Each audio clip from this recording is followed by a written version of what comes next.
Good evening. I'm Carrie White, the Marie Project Coordinator, and I would like to welcome all of you for coming to this webinar tonight.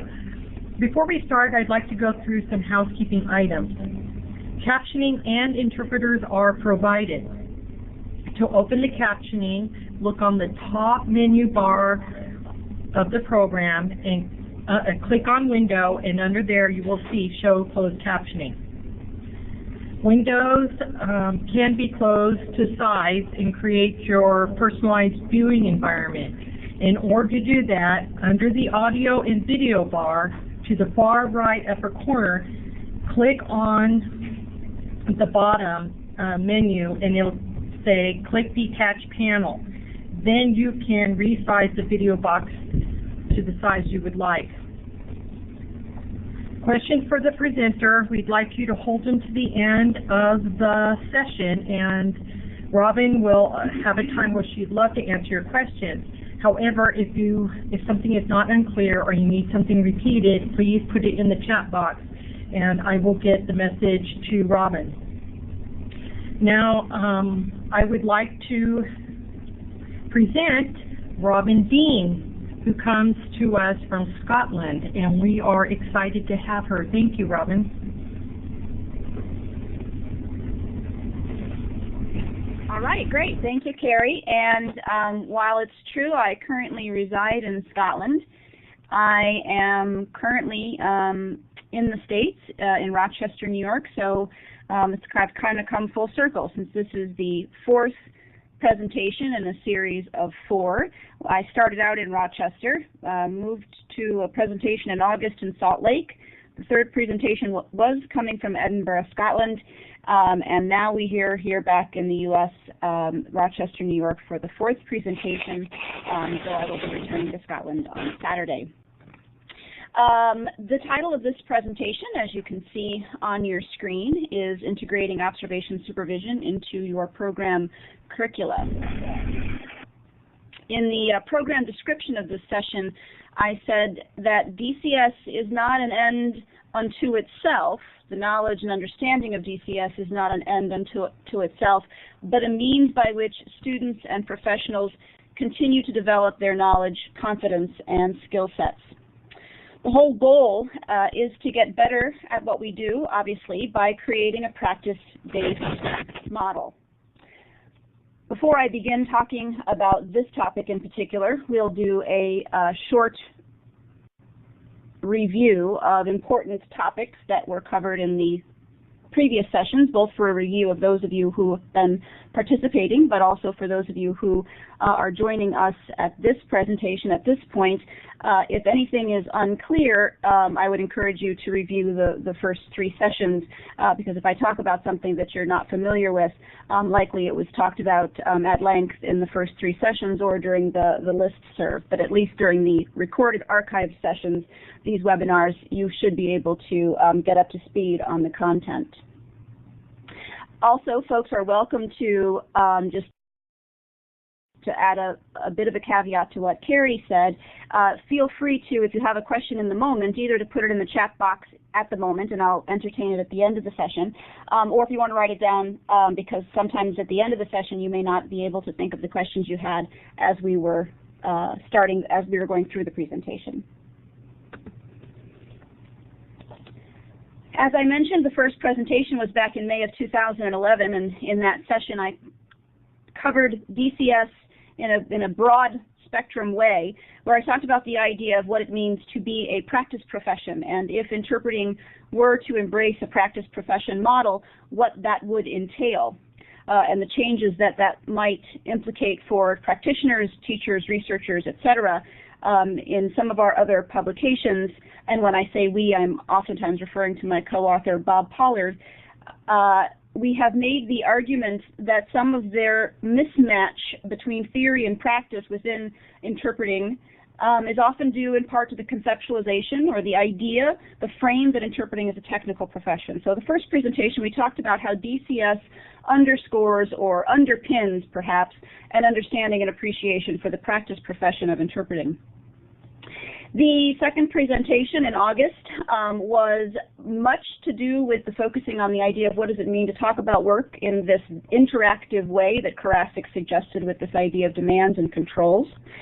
And we also talked about the idea of what does it mean to understand and conceptualize interpreting decisions based in a teleological fashion, and we talked about the skills of demand constellations and the ideas that you would consider work decisions based on values and reaching those values as an end goal versus looking at ethics as a deontological or a rule-based approach.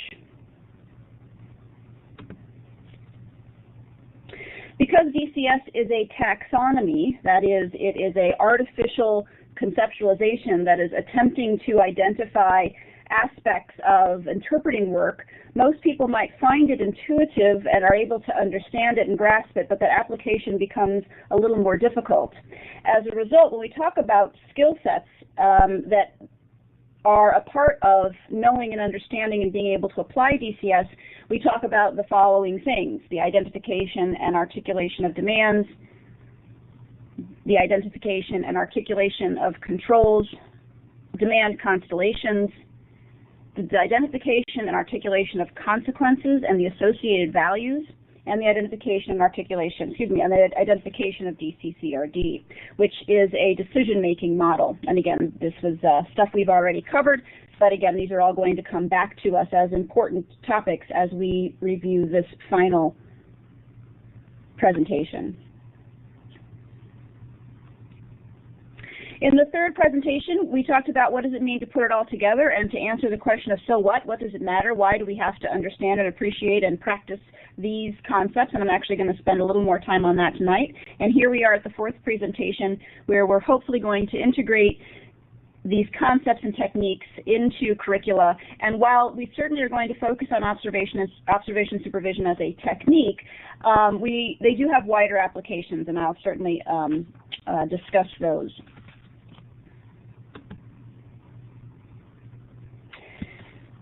So what is the so what? Why do we need to spend time understanding these skill sets, this application? In the third session, we certainly talked about the importance of decision-making models, because while decision-making is certainly intuitive, and ethics might be intuitive on some level, as Malcolm Gladwell talks about, and other psychologists such as Kahneman, Kahneman,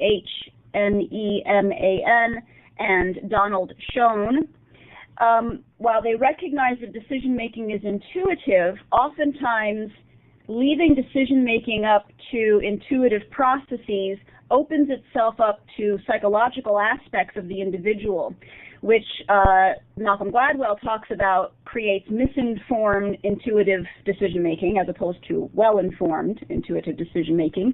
And Schoen talks about how this kind of leaving it up to intuition can lead to defensive decision-makers. And that psychologists will talk about that if you leave decision-making up to psychological processes, then mostly people are driven to manage their own emotions, such as fear and regret. And as a result, decision-making is not terribly ethical, but mostly about psychological processes. We talked about how a code of ethics is not necessarily designed to tell you what to do and how to behave in every situation, and I provided a quote from outside of interpreting that talks about the importance of how codes of ethics cannot do our thinking for us, and that instead we need decision-making models to help us with that. And that we have to appreciate the fact that values that are inherent within the profession are not always going to be commensurate, that sometimes they're incommensurable, and therefore we have to prioritize one over the other. In the third session, we also talked about the importance of reflective practices, that, again, incorporating decision-making models, regardless of which that decision-making model is, allows people to develop and appreciate and work towards the internalization of and overriding some of these psychological processes. Let me just add here that I recently talked about supervision and case conferencing in the Street Leverage blog, and there are a couple of new articles by Ali Hetherington, who is in the UK, also talking about the importance of supervision within the interpreting profession. And if you email me, and I will provide my email at the end of this, I'd be happy to share those new bits with you. And of course, the idea that a person can, as I've already mentioned, sort of internalize the DCCRD, or the demand control consequence resulting demand process. And by internalizing that process, it means that the processes slow down, that the process becomes conscious, deliberate, and identifiable. Before we move on into the presentation, it's important that we define some of our terms. And again, I'm going to go through this rather quickly since much of this has been talked about in other presentations, but because we're about to emphasize them now, they need to be reviewed so that we're all on the same page. Supervision is a technique which is designed as a process through which students and practitioners learn to operationalize the values of the profession in their moment-to-moment decisions. A list of do's and don'ts, or even creative metaphors that sometimes in the interpreting profession we try to come up with, will be insufficient. There must be a habituation process that happens as a person begins to operationalize and put into practice the values of the profession. And of course, we talked about the importance of using case conferencing as the technique, that is, thinking overtly about your work and talking about your work within a structured setting such as supervision.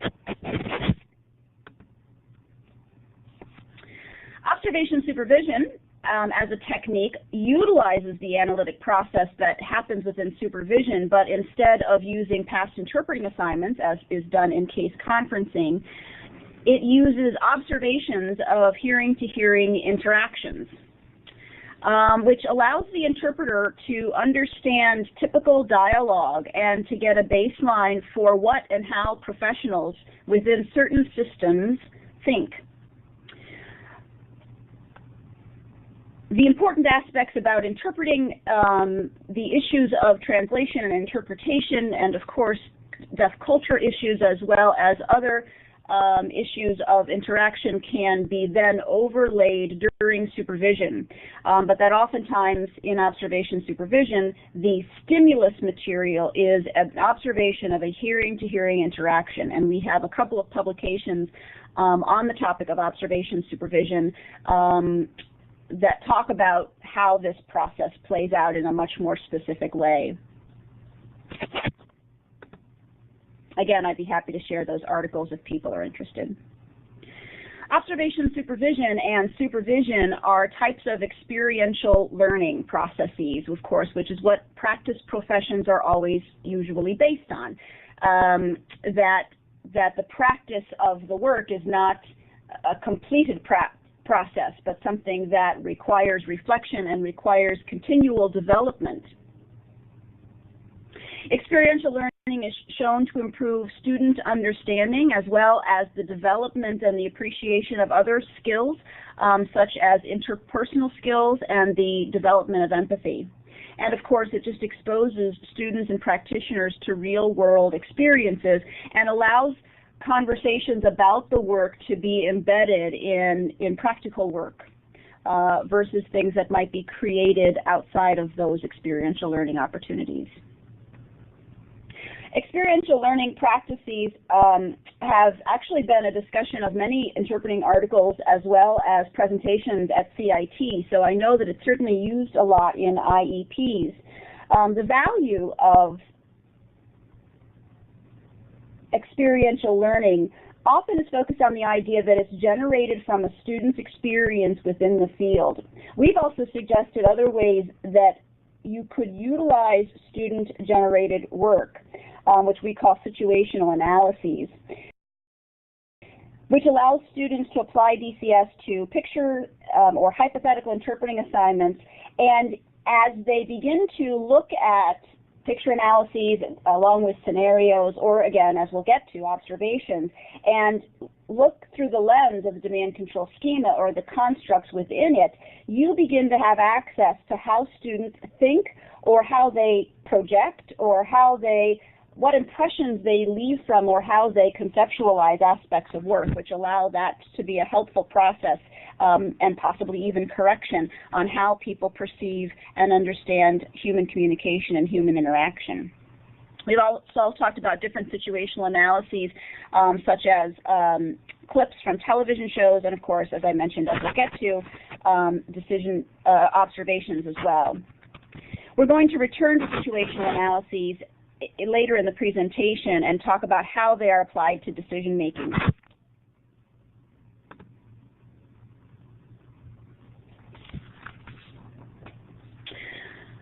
Bob Pollard and I have received 2 grants from the Department of Education with several partners, IEP partners in the interpreting field through the funding source called FIPSI.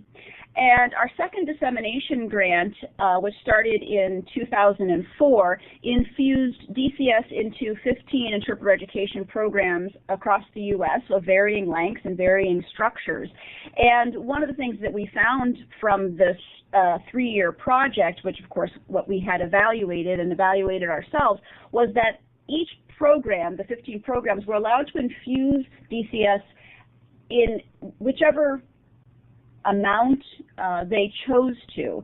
And so you could have just used, introduced DCS in Introduction to Interpreting, and that was the only thing that you did. Or you could have infused it fully throughout the program, such as these different courses that I have listed here: Introduction to Interpreting, ethics courses, specialized settings courses, and people even found that it was helpful in skills courses as well. But the thing that we found, and the consensus was, that maintaining DCS throughout was the most helpful for students because it allowed them to keep at least one thread that was the same and saw the connections between many of these same things.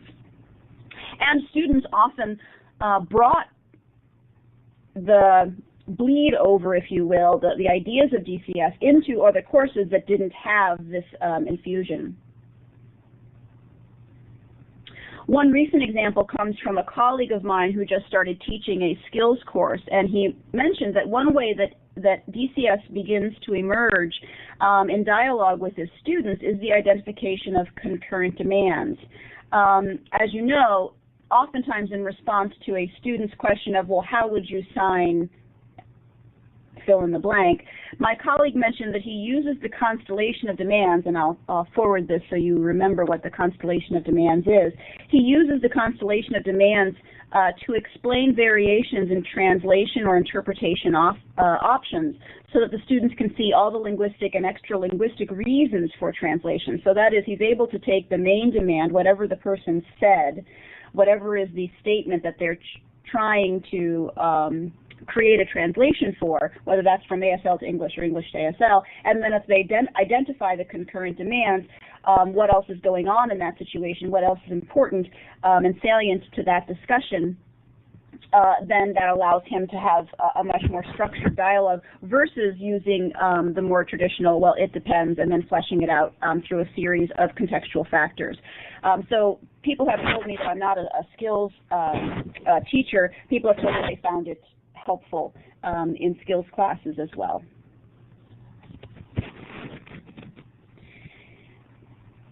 There has already been much written on the topic from people who work in IEPs and can speak more intelligently to the integration and infusion of DCS. We hosted a pre-conference to the 2007 RID conference in San Francisco to let these experts talk about the ways they infuse DCS and the evaluation of that process. The proceedings, called the Applications of DCS in Interpreter Education, is available in the end of the presentation if you're interested in reading more about how these folks integrated into their IEPs. You might be interested to purchase that. Here's just a quick screenshot, and it's not a terribly clear screenshot, but it gives you idea of some of the authors. Paula Gajewski-Mickelson, Anna Witte-Merrithew, Eileen Forrestal, Cynthia Williams, Stacy Storm, Linda Ross, and the final one was by Gary Skolas, who was our program evaluator. And then we have a series of authors who provided case studies. And again, at the end of this presentation, I'll let you know if you're interested in learning more.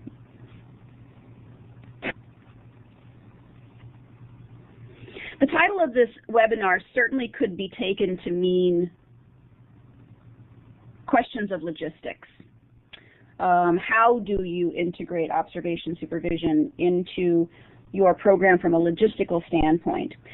Since others, such as the authors you see here, are probably better at this topic, I decided to focus my how-to on the integrating of observation supervision into curricular materials by talking about stimulus sources, the importance of student-generated material, and then how one finds teachable moments and uses DCS as a structuring tool to utilize that material in teaching.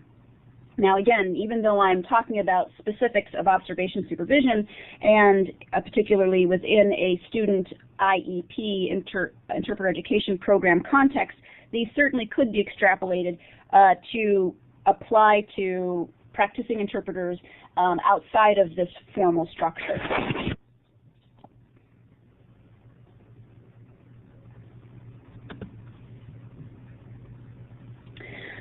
I think it's important to point out, as I move now away from the review and into the content topic, it's important to recognize a point of departure about how to generate student material and what stimulus sources are used. Currently and popularly in our field, we use ethical scenarios as the stimulus source.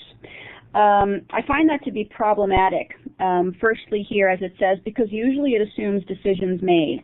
I can say that for all of the student interpreters who have called me or contacted me via email who are taking an ethics course who say, I need to interview you and ask you how would you handle a situation, I find myself listening to a scenario where it's obvious that in the scenario the interpreter has actually made several decisions before we get to the big decision at the end of the scenario, and often those decisions are to do nothing. I find it particularly hard to answer those questions because my answer, not to be flippant, but is usually I wouldn't have let it get to that place. So it's hard for me now to even imagine what I would have done at that final place. It's also particularly problematic, I think, because it conveys that there is a sense that ethics is about problems or conflicts only, instead of about the appreciation of the moment-to-moment decisions that interpreters make, or what Ian Mason referred to as the moves, almost like in a chess game, the moves of an interpreter. Of course, at moments of problems and conflict, we should be thinking more carefully and deliberately, but perhaps if we didn't reserve this careful and deliberate action only for those things which we perceive to be problems and conflict, but actually thought more deliberately and carefully and made our decisions as a result of that, perhaps we would have fewer and fewer problems and conflicts that we then see oftentimes at the ends of these sessions. The other problem is that it often pulls for extremes. You'll probably see a lot of ethical scenarios that pull for something bad happened. And of course, while certainly we do know that things happen in those ways, often if we're practicing interpreters, it's not always the case. And I would suggest actually it's probably less than what we convey to students. I also think it might be problematic because oftentimes we paint hearing people and deaf people in a certain light that very well may lead interpreters to be primed, interpreting students to be primed, to expect hearing people and deaf people to act in the ways that we seem to portray them in these often extreme examples. Let me actually give you an example of an ethical scenario which was used in a training for sign language interpreters on the topic of ethics. It says, you interpret during a psychiatric assessment between a patient and a psychiatrist. At the end of the interview, after the deaf client has left, the psychiatrist takes you aside and asks you, I think this patient is mentally unstable and depressed. What do you think? And then we're supposed to have a conversation that follows what would you do at that moment that the psychiatrist says this. Let me give you a different way of looking at it. If you were to use a practical scenario example or a scenario or even a picture analysis, and if for those of you who have been a part of any of my trainings, you'll remember the technique of a picture analysis where you just show a picture, you give a few points of the scenario, and people generate the demands based on their own projection and their own imaginings and prediction of what is likely to be happening in the setting. Similarly, we can do the same thing with a scenario, a fuller-based scenario that doesn't have to have a picture. And these can be used to generate student material, but it approaches ethics a little bit differently. Here's one that I came up with, and I apologize for its length, but I think it actually suits in this way. You are asked to interpret for a deaf woman in an outpatient eating disorders group. She's been in the group for 4 weeks without an interpreter because she originally agreed that she would try speech reading during group. She and the other members were concerned about having another party in the group. She has since complained that it is not effective and has asked for an interpreter. The group meets every Saturday from 11 a.m. to 1 p.m. The first 30 minutes of the meeting is a general check-in about everyone's week. The second 30 minutes or so is for food preparation for lunch. The next 30 minutes or so is for eating and dialoguing about eating, and the final 30 minutes is for processing the experience of eating and planning goals for the next week. There are 7 other women in the group and a female counselor who runs the group as part of her private practice. All of the patients have a diagnosis of either bulimia or anorexia. Except for one woman and the counselor, none of the patients are normal weight. They are either extremely under or overweight. As you can see from this also mental health example, if a person were to not be given the ethical scenario or the what would you do, this scenario allows them to generate their own imaginings about what types of demands they would likely meet, and not only the types of maybe extreme demands that one could imagine, but just the average, everyday things that come up with the practice of interpreting, again, going back to the moment-to-moment decisions.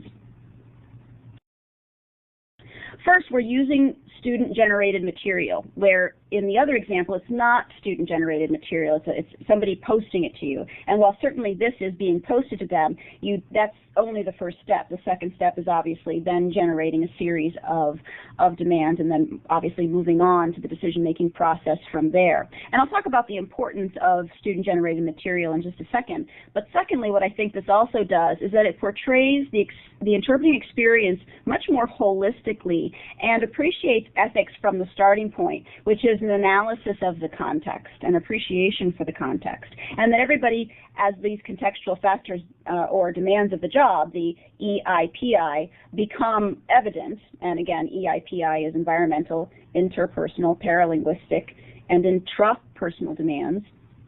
Once those things become fleshed out, everybody's on the same page of the context.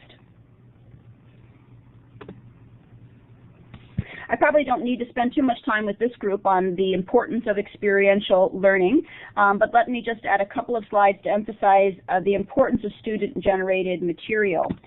This next graphic comes from Parker Palmer's book, The Courage to Teach, and here he's trying to convey that the content of what is to be taught is, as you can see in its term, it's an object, it is untouchable, it is otherworldly, and it is known only to the expert, and that expert then relays it to the amateurs. There is no interaction between the content and the experts and the amateurs except the delivery of the content or the material.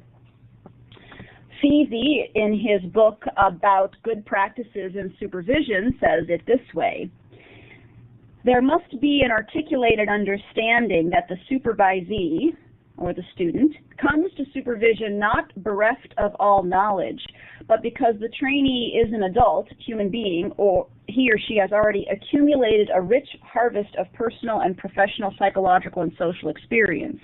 Once identified and activated, the assets a person brings to supervision can be used to great advantage. And I think that Parker Palmer says the very same thing using this graphic, again from the Courage to Teach in 1990. And while again I apologize for the not terribly clear, as you can see the center is not an object but a subject, and it is surrounded by a series of knowers, all of which have access to each other and are interactive. Instead of an object, we recognize that the reality of something is only our version of that reality, and it isn't some objective truth and therefore an untouchable. Furthermore, we can all know something about it and contribute something to that conversation about the subject and develop our own knowledge through this process of interaction, which happens at all points, as you can see again from this graphic. And it's the teacher, as Feezy said, or in this case, the supervisor's job to help students and practitioners see and appreciate themselves as knowers. If you remember, Feezy said that what the student brings to the conversation about interpreting is identified and activated, and at that point that person can appreciate themselves as a knower.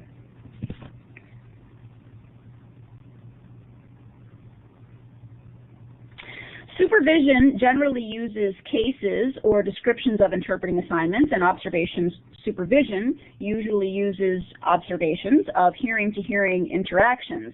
However, there can be lots of stimulus material that is then utilized, the student-generated material, for analysis and discussion. And of course, what you'll begin to see here is a developing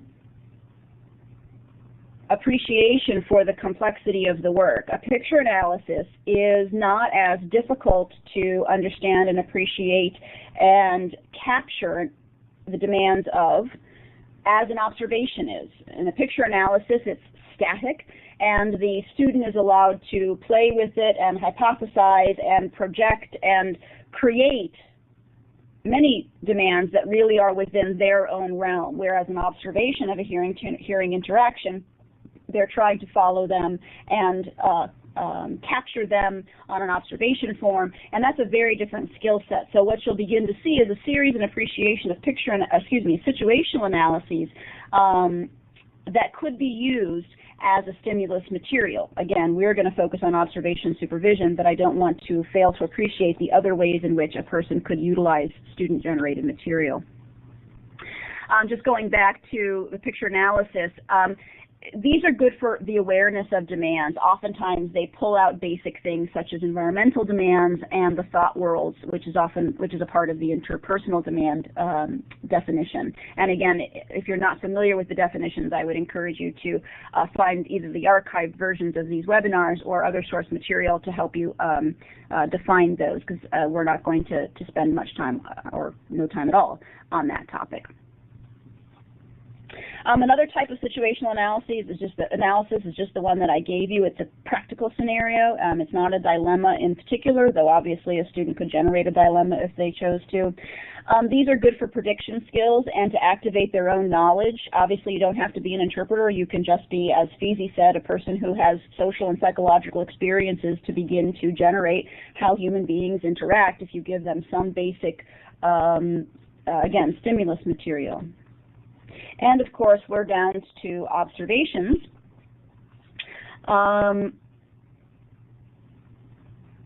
In observations, and of course I'm going to give some examples of the types of observations, the in-vivo observations that you could send students on, but when students are sent to in-vivo observations, they are moving into a much more experiential realm, which begins to create knowers, as Parker Palmer said, because they're there. And because they experience it, they end up knowing more about the event, even though their teachers or maybe even other people in the class might be more advanced in other technical skill areas.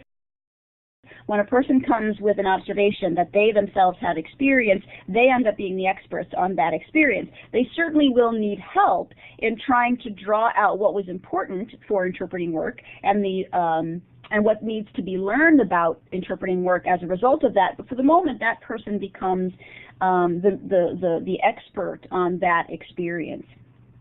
Oftentimes, instead of using actual in vivo observations, we've also used videos.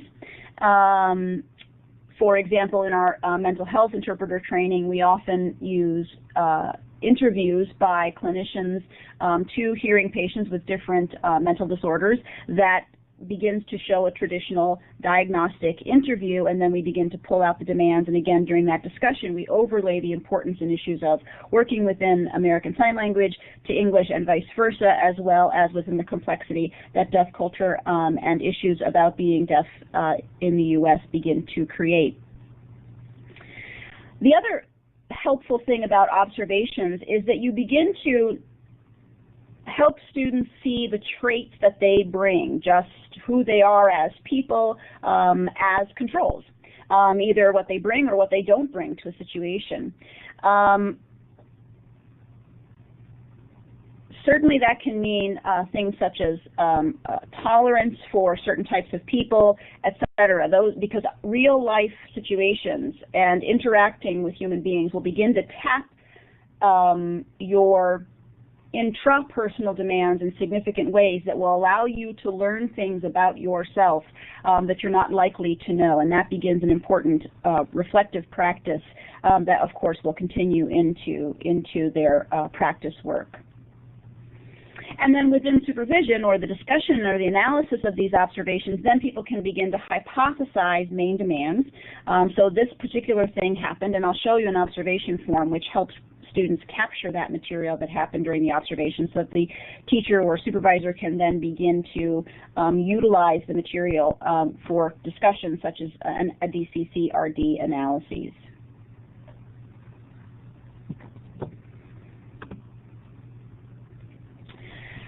Those are situational analyses that are hypothetical. There are other situational analytical tools that could be used that are not. For example, you can have students interview a practitioner about an actual interpreting job. Again, you would discourage practitioners from using extremes.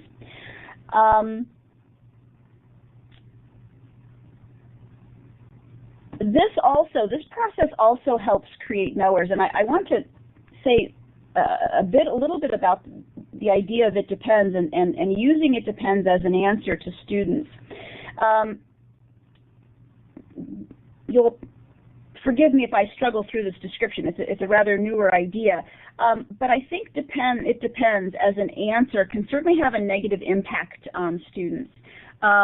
When students ask a question and they get this "well, that depends" response, and they get it frequently, it conveys that the way they asked the question was somehow insufficient, that they didn't sufficiently ask or don't sufficiently appreciate the complexity that the person who's answering has about interpreting work, which is certainly true, but over time, a person will begin to devalue their own understanding, and which can lead to, of course, to confidence issues, which, as we know, confidence and performance are linked.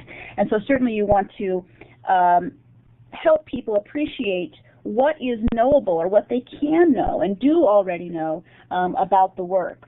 And oftentimes even the process of the back and forth that the "it depends" dialogue creates about teasing out what are the contextual factors, I think also might convey that there is something unknowable or mysterious about interpreting work. When in actuality, it's usually just our own, as the teacher or practitioner in this dialogue, it's usually just our own inability to flesh out or easily articulate ourselves what we mean when a person asks us questions that we can't answer as simply as they've stated them.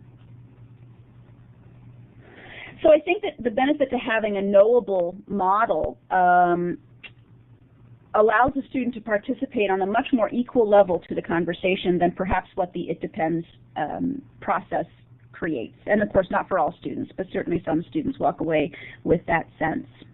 It's also a vicarious experience. If a practitioner comes and talks, or they interview a practitioner, and they have now experienced an interpreting assignment vicariously, which adds to their knowledge base and adds to their experience base, at least from a vicarious place.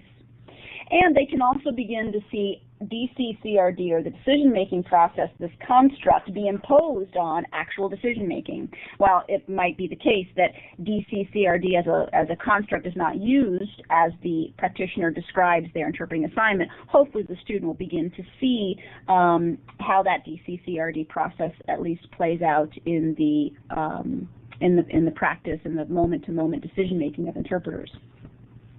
Another non-hypothetical situation analytic tool is called case presentation or case analysis, and of course I've already talked about that. That allows experienced practitioners to come to the classroom where the students become sort of the group of analysis of a case presentation. So the practitioner interview and the case presentation analysis, they're about the same thing, but the practitioner interview is usually one-on-one, and the case presentation analysis could be the whole class getting a case presentation from a practitioner. Anyway, all of these are examples of situational analyses. And of course, what I'm about to explain and talk about in terms of observation supervision can certainly be applied to these activities as well, all of them being student-generated source material that then allows the teacher or the supervisor to then draw out important teachable moments.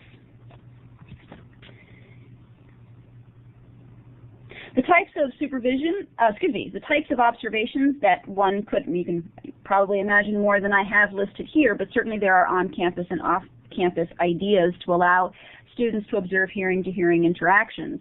And again, I certainly don't want to dismiss the value of observing interpreters in settings. Certainly that is helpful, but it's a very different experience. When you observe an interpreter, then the decisions that interpreter makes are specific to that deaf person and the controls or the skill set that that interpreter brings to the situation, and so it becomes a much more narrowed understanding and appreciation for the work.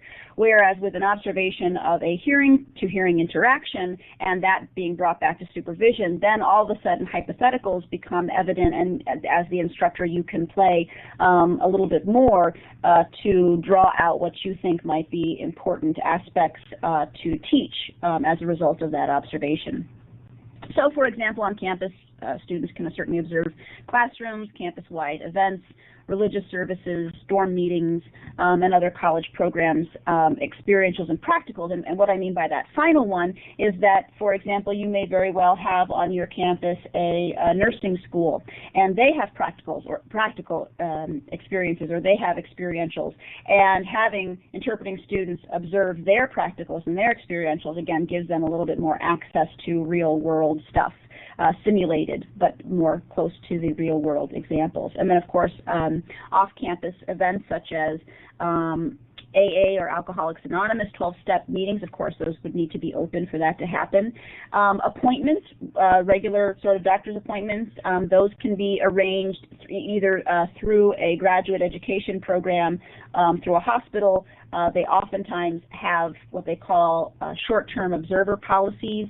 Of course, students can arrange them themselves. They might have a parent or a relative who is in some service facility that they might be able to get an appointment that is a bit more on the intimate side, and of course those are always great. The more creative somebody can be.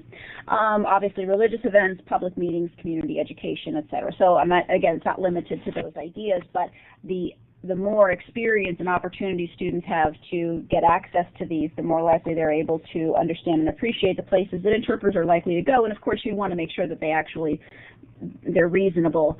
Obviously, there's lots of things going out available to people, but the likelihood that an interpreter might be there might be certainly limited. So you want to make them a little bit more on the realistic side. Oh, and I'm very sorry that this did not come out as clearly here as it did on my slides. This is an example of an observation form, and for those of you who joined the listserv following this webinar, I'm happy to make this available to you.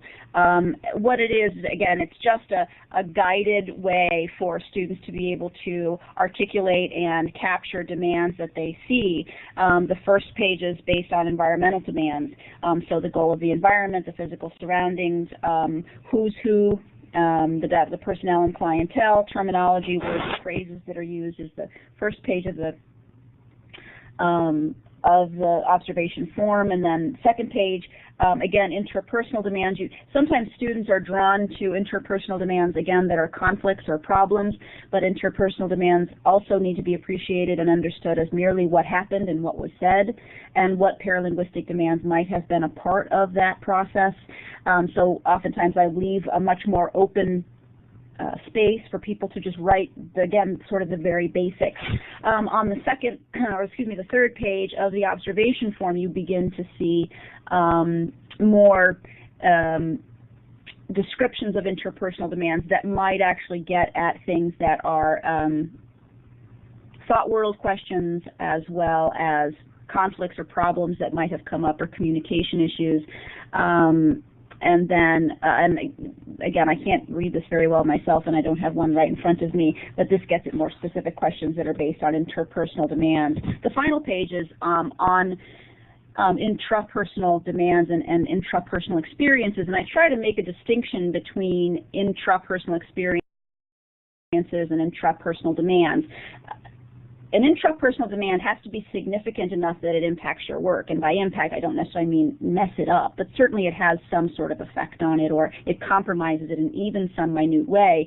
But because you have thoughts, feelings, or physical experiences during an interpreting assignment, it doesn't necessarily mean that it was at the significance of a demand. And so what I end up doing is asking people, just tell me about your thoughts and feelings and physical experiences, and then to go through and say, was this actually a demand? Was it actually so impactful that you would identify it as a demand versus an experience? So this is a newer way of trying to get people to make the distinction between just passing thoughts. I mean, we all certainly have the ability to, while interpreting, think to myself, oh, did I turn off the iron when I left this morning? I wouldn't call that necessarily, unless you became so focused on it you were unable to do your work, then yes, that's a demand. But certainly passing thoughts, passing feelings are not necessarily all demands. And this piece of it can help students make that distinction. And then in the final section of the observation form, we ask students to evaluate, based on the demands that were talked about, what controls might you bring, whether they're traits, whether they're skills or knowledge, that you bring to that situation that would help you be effective, or might actually, in some instances, get away. And then, of course, what kind of preparation you might do as a result of knowing what you know now about this interpreting assignment. All right. Now that we have talked about stimulus sources, such as, of course, the focus of this presentation, observations, but also things like picture analyses, and scenarios, and how we can collect student-generated material, then the question, of course, becomes, well, what do you do with it? How does it become a teachable moment for students? How can you integrate theoretical content about the field of interpreting in that sort of broad sense of the term from a practice profession perspective? How do you begin to integrate this knowledge base and connect student experience to theoretical information, which we hope, of course, will make that information much more valuable and likely to be recalled in the moments that it needs to be recalled.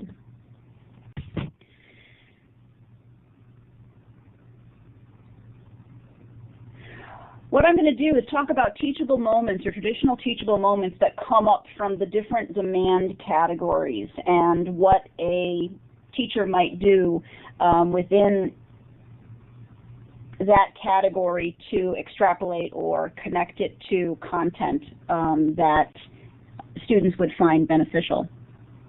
The environmental demands are the most foundational aspects to an interpreting assignment. They involve large ideas about systems and protocol, and they certainly lend themselves to lecture. For example, if you know a student is about to go into a 12-step meeting as an observation, or has come from a 12-step meeting, that allows, after they report on their full observation, it allows the lecturer to discuss, again, larger understandings of addiction within psychiatry versus addiction within a 12-step program, the Minnesota model that is prevalent in the U.S. versus a model that might be more prevalent in a risk reduction approach to risky behaviors such as alcoholism or drinking. You could also assign outside research. So if a student, either before going into an observation or after coming from an observation, was about to or came from a content area, they certainly could find out more about that content area by doing a pretty easy search to understand and appreciate things within the larger system and the protocol. Or these things, of course, could be assigned to small group work. What I've done in the past also is to ask students to create, not just from the environmental demands, but from the full EIPI, to, again, those demand categories, to create a lecture and teach their fellow students about a content area that they may be familiar with for whatever reason. So, for example, and this has happened in the past, a student was diabetic and was able to give a EIPI presentation to her classmates on the topic of what is it like to likely interpret within an EIPI, within a diabetes education session using demand categories and appreciation for those for that experience from that larger context. So there's lots of things that one could do to help students, again, activate their own knowledge sources that they might have. A reminder, because people oftentimes will remember the environmental demands as only physical surroundings, because that word environmental demands pulls for something like what's happening physically around you. But we have to remember that that includes things broader, like the goal of the environment, the personnel and clientele, the people who are there, and the terminology. So it needs to be broadened because sometimes people get stuck in only talking about the physical surroundings. In the new book by Gallaudet University Press called In Our Hands, which is a book on educating interpreters in healthcare settings, Bob and I have an article called Beyond Interesting, where we talk about some of these ways in which DCS can structure experiential learning, and we talk about how an emergency room or emergency department lecture might look based on EIPI, the demand category. So if you're interested in looking at that, that would flesh out some of this material for you as well. In environmental demand categories, the important things are the controls that are employed. You don't really do much. You don't really take a lot of action except for in the pre-assignment way. You don't really take action on environmental demands. The controls are mostly knowledge-based. You now know this about the environment, which of course becomes a control. You can take action in a pre-assignment way by doing preparation, contacting people, and certainly you could, for example, employ a during assignment control in environmental demands, such as if you were interpreting in the emergency room and the patient was on a gurney in the hallway, and the distractions, the sights and sounds of the emergency room were too problematic, and you asked that the deaf patient be moved to a room so that you could do your work better. That would be an action decision during the assignment that responds to an environmental demand. But mostly, I would say, the kinds of controls that are employed are knowledge-based or things that happen in pre-assignment. Mostly, environmental demands are concurrent demands. And again, we've already talked a little bit about concurrent demands. One of the ways that the goal of the environment plays out in a concurrent demand might be, for example, if the goal of a holiday party for coworkers at a company is to network, celebrate, and enjoy themselves, then the controls employed based on a main demand that emerges would take into account the goal of the environment. If it's to celebrate and to be relaxed and to network, then an interpreter may very well choose controls that are more relaxed and much more social based on the environmental demand of the goal of the environment. And so oftentimes environmental demands are concurrent demands. And the final bullet point that environmental demands allow you to do in these teachable moments is to extrapolate and encourage students to imagine or predict what is likely to happen given the environmental setup. That is, what are the interpersonal, what are the paralinguistic, and what are the intrapersonal demands that are likely to be imagined as a result of a good environmental demand analysis. Again, those 4 subcategories that you see right above there. The teachable moments from interpersonal demands is quite simply an awareness, which is a very powerful thing. Recognizing in advance that these things can happen to you, and again, they don't have to be terribly extreme or extraordinary, because lots of times people don't even recognize the kinds of interpreting assignments they may well be called into. So for example, I was always under the impression that once you were done in the pre-op area, interpreters were, dismissed at that point, and it wasn't until I was, told to put on a bunny suit and follow everybody into the surgical suite that I realized, or excuse me, the operating room, I realized that, oh, I'm actually going to stay here until the person goes to sleep. And so having had that appreciation, or that would have been nice, that I may very well walk into an OR until the person falls asleep, would have been a very helpful thing. And so even just the awareness that the kinds of interpreting assignments that we walk into can actually happen is a helpful thing. It's a type of control, obviously. Also, interpersonal demands are those things that happen. They are oftentimes main demands. Somebody says something, somebody does something, and they begin to convey, this is a moment that requires a move. Again, based on Ian Mason's work, this is a decision that requires a move, a decision, a response. And what is that response going to be? Which, of course, leads us, no, not yet. Actually, we'll get to that later, next.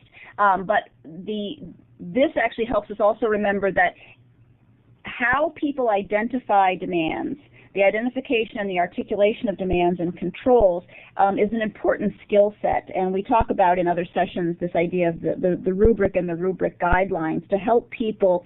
It's a series of 11 scales that creates what would be a measure of a good analysis.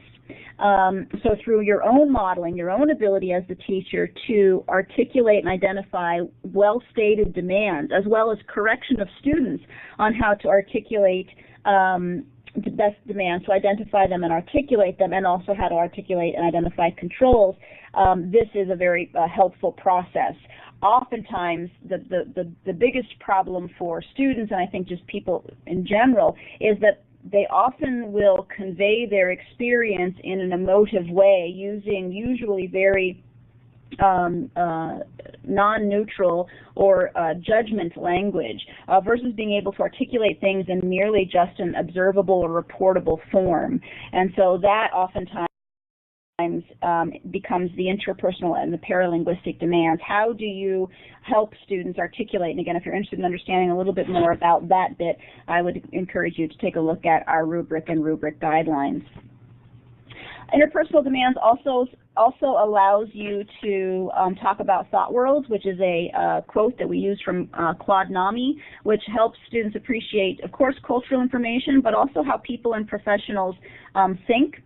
For example, if you've ever been a part of any of these other prior sessions, you may remember an example where an interpreter was in a medical situation, and she was waiting for the physician to enter the room, the examination room, while she was waiting outside, and she was asked by several clinicians of the clinical team if she didn't want to wait in the waiting room, and they kept asking her, and she kept saying no, and getting a little more frustrated because they thought where that was coming from. The interpreter thought that the reason why she was being asked several times to either wait in the examination room or wait in the waiting room was that these people's ignorance about interpreters and deaf people, when in actuality what they were concerned about was HIPAA.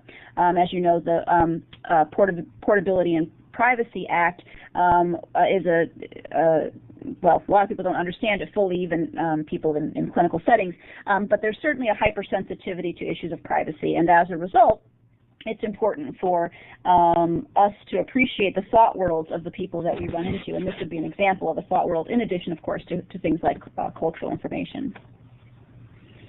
And of course, interpersonal demands are your traditional main demands, which allows us to flesh out a full constellation and allows from there a discussion about DCCRD, the decision-making process, or of course you can always just start with the main demand alone and ask people without knowing the concurrent demands what controls might come to mind, which allows for a much more flexible way of thinking about, because you're not specifying it with fleshing out the full constellation.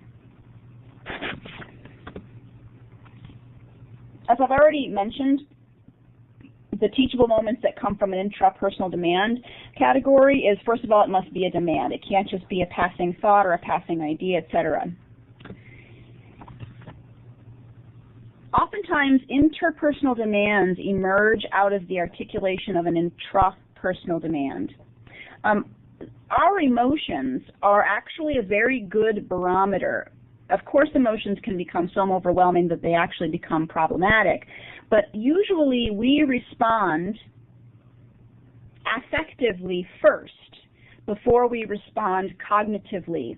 And so oftentimes if there is an intrapersonal demand, it's likely stemming from an interpersonal demand, and that helps students to this type of teachable moment helps students to back up what is their affective response to try to articulate what is the interpersonal demand.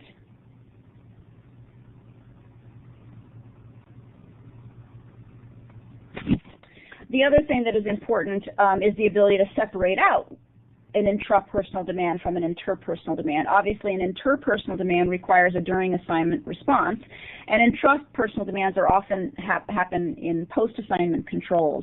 So it's important to begin to not only talk about how one can utilize your own intrapersonal demands as a way of articulating and identifying interpersonal demands, but also how to separate them out and make sure you don't respond to an interpersonal demand from an intrapersonal place. And that becomes another important teachable moment. And again, intrapersonal demands often require post-assignment controls.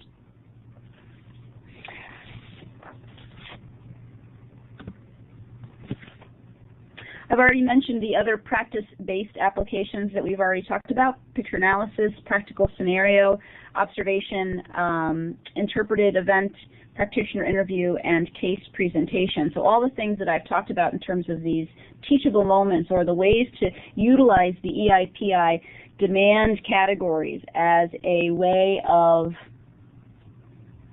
pulling out and anchoring theoretical information and practice information within the student-generated experience is something that applies to all of these stimulus sources in addition to observations. In creating this presentation, I've actually used a lot of materials that we've written about already, and I have my email here for those who wish to get a copy of them.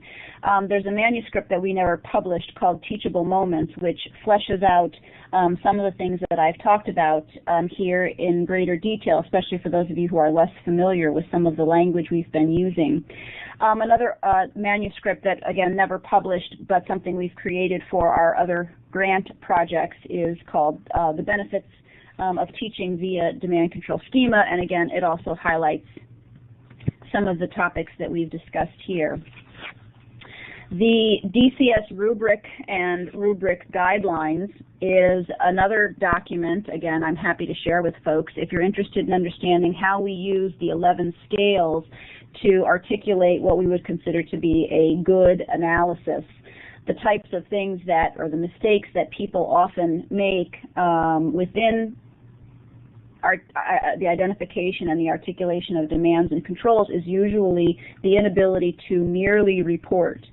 We as human beings are very good at interpreting emotion and interpreting a person's intentions and interpreting what an action might mean, but we're not very good at reporting it, and I think that's certainly evolutionary because we had to interpret meaning rather quickly. A lot of these processes that are psychologically based and very understandable need to be replaced and overridden with something much more structured and deliberate.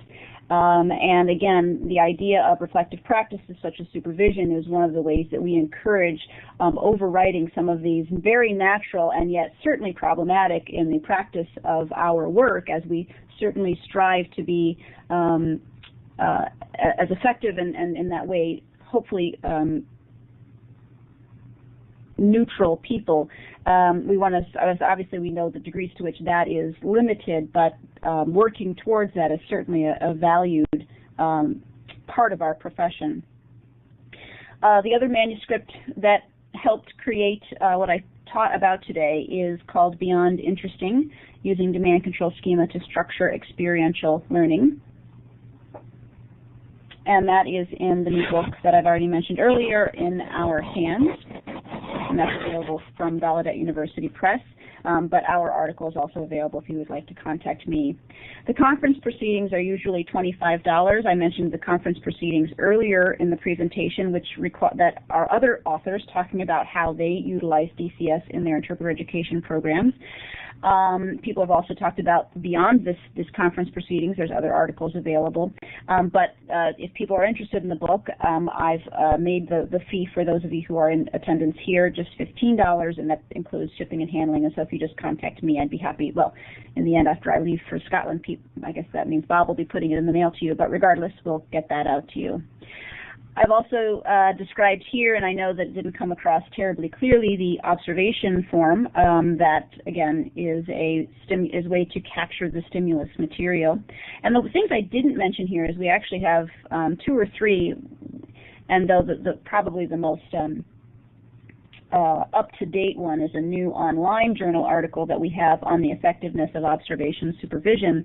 But if you just ask me for your observation supervision articles, I can send you all the ones that we have. And for any copies, feel free to email me, and we'll get those out to you. Also, of course, if you're joining us on the listserv, we will have all of these things available. We have completed and are waiting on from our graphic designer a DCS textbook, since this is the final session beyond the listserv discussion. This is the final session. I want to alert you to the textbook being available, hopefully by fall. But if any of you have done publishing, you know that things never go as planned, and we're in one of those situations. So if you are on Facebook and search for Demand-Control Schema, the practice profession of interpreting, when the textbook is available, and certainly we will advertise outside of this Facebook venue, but certainly that will be the easiest and most direct source. If you like that page, then any announcements about the textbook as well as trainings, even I put the webinar, the one that we're talking about now, on this Facebook page, you'll have access to some of that information. And I'm going to be closing up in just a couple of minutes so that I can take your questions and any other comments or discussion points that you wish to bring up to flesh out the rest of our time. Let me talk just a moment before we move into that about the next listserv activity and discussion board. In the past, our listservs have been very activity heavy. I have created activities to help people practice some of the skill sets that we've been wishing people to, but now we're moving into a much more theoretical idea, and this now becomes more kind of the ball's in your court. How do you imagine, or what ways in which can you marry what I've talked about with what you do on a day-to-day basis in your education, of whether it's students or practitioners? And this is a much more opportunity for discussion and give and take. I'll be doing a lot more posting of articles on the topic, both in and outside of our field of interpreting, because again, as I strongly encourage us to move in the direction of a habituation process, a reflective practice process that is going to be much more preparatory and helpful in developing students' decision-making skills. And I will find materials and we will have discussions as a way of nurturing and fostering that process in a helpful way. I will pause now, as I usually try to do, leave about 20 minutes, and sometimes I'm better at it than other times, for questions and comments, or other ideas that you have about DCS within an interpreter education structure, whether that's a formal IEP or whether that's in a much more informal way, working with practitioners, etc. So I will pause now and ask Carrie to take over from this point in terms of moderating the comments and questions. Okay, Robyn, I know you touched on this question, but I would like to see you expand on it. Tammy asks, do you see any merit to the what would you do type of scenario analysis? Could this be used in conjunction with DCS? Certainly, I don't want to give the impression that, again, sort of in a dualistic way, good, bad. I do see certainly a benefit to that, and there are certainly lots of materials out there, so as a result, I think we should be able to utilize them. The way I think those materials are best utilized, certainly in how you pick and choose your scenarios, or how you yourself might augment them to be more helpful, perhaps, to the discussion. My experience with many of these, what would you do, in this situation, most of those are not fully fleshed out. The constellation of demands is not fully identified, and instead of having a conversation from what people will assume or project into them, that those things be articulated out loud. Going back to the scenario that we gave as an example earlier, there's lots of unanswered questions within that ethical scenario. First of all, what does a psychiatrist mean when he says, "So what do you think?" I mean, obviously, as a mental health educator, we would certainly encourage interpreters to be, if you know anything that has to do with linguistic material about how a person produced language, which obviously is very much affected by mental illness and something only you would have access to, likely not the clinician, then that information be passed along to you. Whereas in this situation, the assumption is that the clinician is trying to get you to help him with a diagnosis. And also you might want to augment this one because, again, mentally unstable is certainly not a diagnosis that a clinician is likely to use. Certainly the word depressed is. But so I would not say that we have to let go of all that material, because there certainly is a lot of it in our profession, but can we utilize DCS as a way to flesh out this material in a way that does create a good way of getting at some of those more sort of salient or quick material to that decision-making point. So yes, I certainly think you can do that and would encourage that process. Okay, now Catherine would like to know if you would give an example scenario where someone has an intrapersonal demand that stems from an interpersonal demand. That's excellent, Catherine. Actually, as I was looking through my notes, I had a star by it which says, come up with an example, and then I didn't have anything after that. So I was pausing, thinking, does something come to my mind?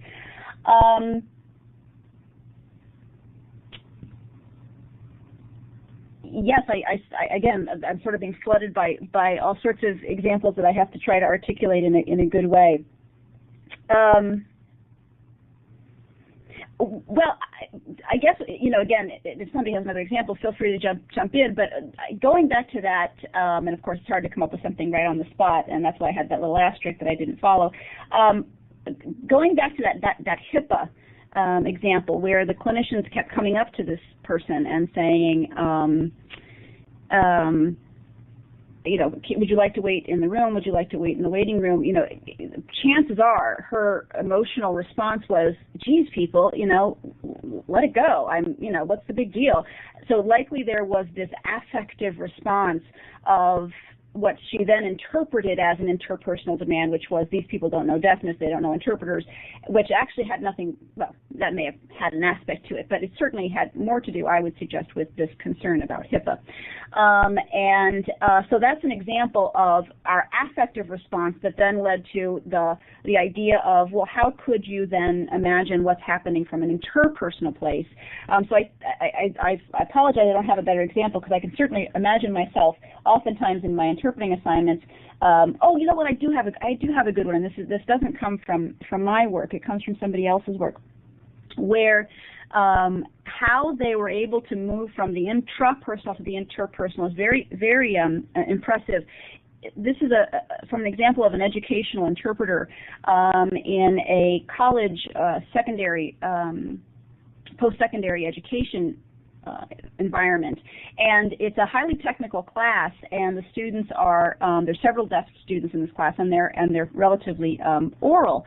And the affective response, or the way she originally articulated the demand, was, these students don't look at me. And that was her demand. Well, that's an intrapersonal demand. But what she was able to get to eventually, as she tried to figure out what is the way you articulate that from an interpersonal perspective, eventually, after being in this class over several weeks, she finally was able to articulate it as, I am the third or fourth source of data for these students. Watching the board is the first. Looking at what the looking at what the teacher writes on the board around the PowerPoint slides is the second. Their computer screens is the third, and fourth is the interpreter. And so she was able to, instead of being annoyed and waving in their face to try to get their attention, which again usually comes from an intrapersonal place if it's articulated that way, she was able to step back from that affective emotional response to articulate it in a way that really created less emotional noise for her, which I think certainly is helpful for us. So hopefully those couple of examples explain that, but I imagine you'll probably see a lot of the affective stuff emerge initially, and to help students get to the more cognitive and then to articulate it in the most neutral way possible is certainly a helpful process for, quite frankly, many of us, including practitioners. Now, Michelle would like you to name the new article from Gallaudet again, as closed captioning didn't catch the title.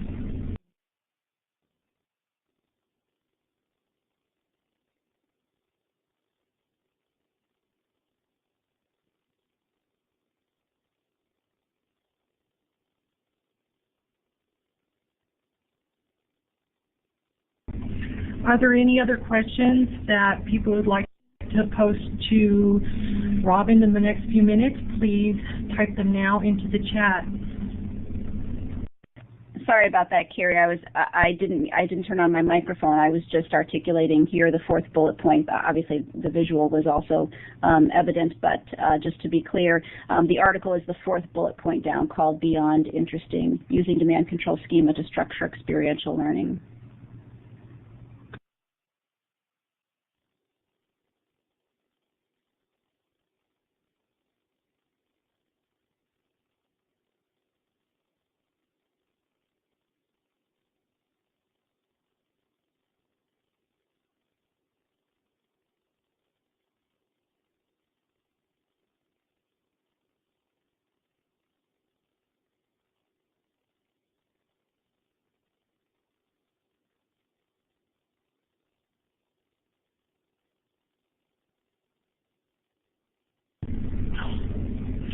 This is not a question, but it's a comment from Catherine. She just recently graduated from an ITP at Kent State University and found this workshop very thankful and wants to thank you, Robyn.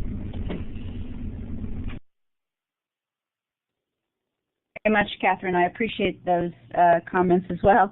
Again, if you're interested in looking at the other 3 presentations where some of these things were talked about a little bit more slowly, you're welcome to access them, and perhaps emailing Carrie, she'll be able to give you access to those. And they're obviously on the website as well.